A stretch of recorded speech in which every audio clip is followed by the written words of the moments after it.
So, I got the pen and ink drawing guide and the companion workbook by Alphonso Dunn a while ago. I started working on the exercises in the workbook, trying to get around 15 minutes in every night. Right now, I'm working through the first section, which is all about fundamental mark making skills. So, the exercises are all about developing better pen control and practicing the basic strokes. It's all about building that muscle memory, drawing a lot of lines in different directions, stippling, scribbling, hatching, just getting my arm and hand used to the motions of making these different types of strokes.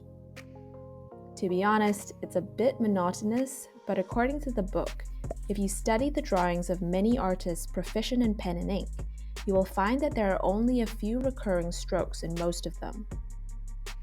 So after spending a couple of days drawing lines, I wanted to see if that was true.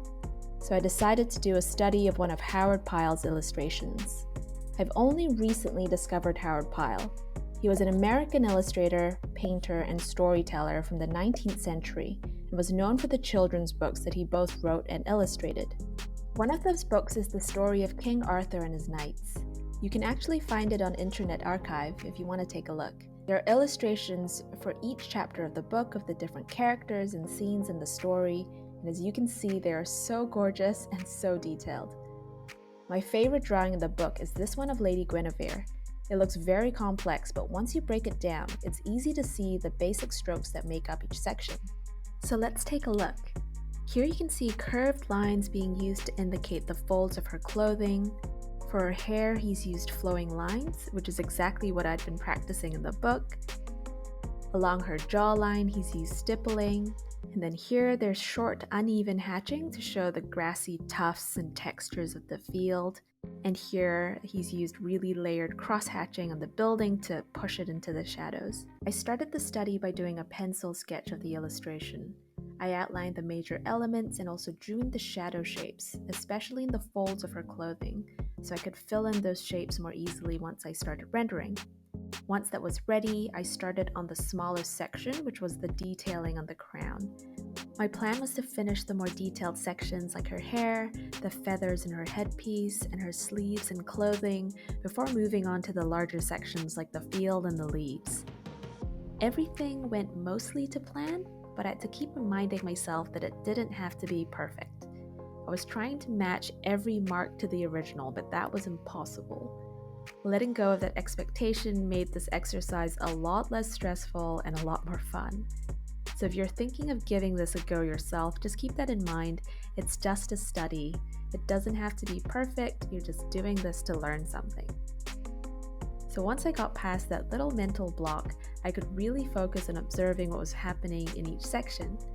This is all sped up by about 40 times, by the way, so you're not seeing the long pauses I was taking to figure out the length of the strokes, whether they stay even or taper out, how much space there is between each stroke, and how thick each mark should be. I alternated between a 0.1 and 0.3 for most of the details and switched to a 0.5 for the outlines and thicker marks.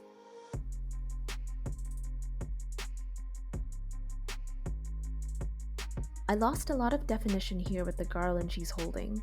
I was using a 0.5 to outline the sword earlier and forgot to switch it to a thinner marker. You can see that the leaves and the rose don't really pop because it's just all the same thickness.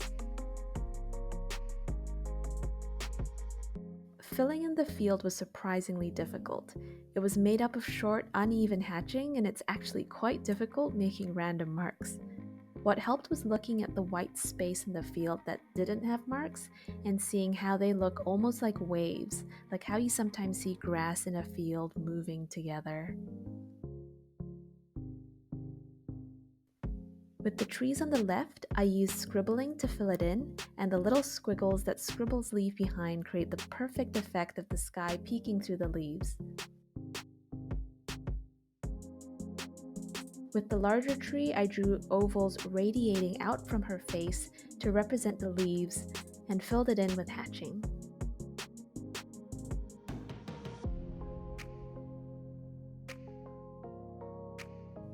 And that's it.